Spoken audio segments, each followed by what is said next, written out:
ஐயப்பன் வேட்டையனாக காட்சி தரும் இடம் எது தெரியுமா? ஐயனை சென்றடையும் பாதை சுலபமானதல்ல. எல்லா கடினங்களையும் கடந்து வரும்போதே கடவுளின் திருவடியை சென்றடைய முடியும்.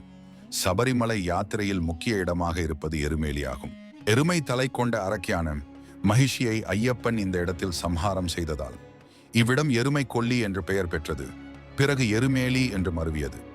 சபரிமலையில் ஆனந்த சித்தனாக காட்சி தரும் ஐயப்பன் இவ்விடத்தில் ஆங்கார வேட்டையனாக காட்சி தருகிறார்.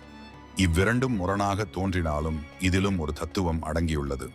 எருமேலியில் ஐயப்பன் வேட்டைக்காரனாக காட்சி தருவது வன விலங்குகளை அழிப்பதற்கு இல்லை. மக்களின் மனதில் குடிகொண்டிருக்கும் காமம், கோபம், குரோதம் போன்ற கொடிய மிருங்களை அழிப்பதற்காகவே கையில் வில்லும் அம்பும் ஏந்தி நிற்கின்றார்.